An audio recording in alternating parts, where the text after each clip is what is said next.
Here comes Michael Good, ladies and gentlemen. What's up, Cap City? How we doing tonight, you guys? Good, guys. The other day, I heard someone say chivalry is dead, and I don't like when people say chivalry is dead or anything about the good old days, because like you can't just pick and choose the good parts of a time period. Like the Middle Ages, like chivalry might have been alive, but they also had the plague. So like half the people were dead, which is probably why chivalry was so alive. Right? It'd be easy to have chivalry when half your town drops dead, because that's a lot less doors to open.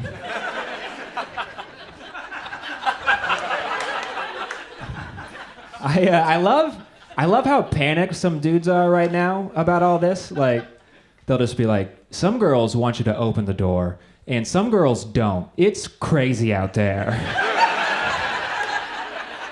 Stay inside, dude. I was in Bastrop, Texas recently, and I was curious. So I asked the bartender what the population of Bastrop was, and he was like, I don't know, man. It's pretty big. I think it's like 150,000. And then he Googled it, and he was like, oh, it's 8,500. I was like, damn, dude. You thought you had an extra 142,000 people just walking around?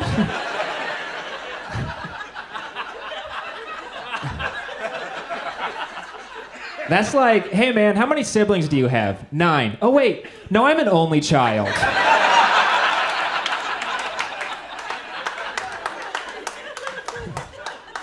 I don't know, I say dumb things. I hate when I can't catch myself before saying something dumb. Like, recently, someone is like, oh yeah, this girl, her parents live between Texas and Florida.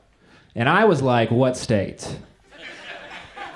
And then I was like, oh, you mean like they have houses. They live in both of those places. Yeah, that wasn't just like a weird way to say Alabama. Yeah, that makes sense. And then recently, my girlfriend and I were talking, and I was like, yeah, you know, Babe, the pig from Charlotte's Web. And she was like, no, Babe's the pig from Babe. Like, I might as well have been like, yeah, you know, Lassie, the dog from Air Bud. I played the board game Clue recently. Who decides the age ranges for those games? Because Clue is a homicide investigation for ages 8 and up. Like, when you sit your children down to play Clue for the first time, like, you're basically like, okay, kids, so there has been a brutal murder. This ain't Chutes and Ladders anymore. Okay, our job is to figure out if this dead man was shot, stabbed, strangled, or bludgeoned to death. He's so messed up we can't tell which it was. That happens sometimes. I just feel like, you know, you're 8 years old, you're learning division and how to write in cursive. I think it's about time you learn about blunt force trauma. One time when I was unemployed, my 10-year-old cousin was like, hey, why don't you have a job? And that was the exact question I was hoping to avoid by sitting at the kids' table. Like, I felt like I should pull her aside after dinner and be like, look, I don't know how you know adult stuff, but how do I fix my credit score? Everyone says weird things. We discovered my grandma's diary recently, and she wrote a lot of beautiful things. She also wrote, of all the grandkids, my favorite is Nicholas. And I don't know if you guys remember, but my name is not Nicholas.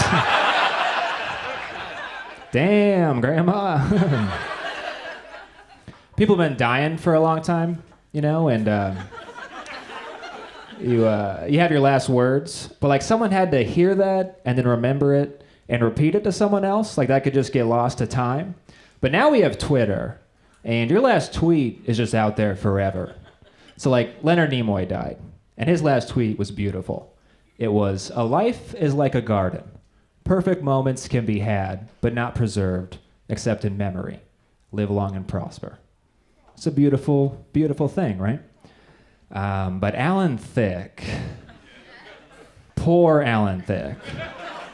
Alan Thicke's last tweet was, "Fuller House Season 2, looking pretty good."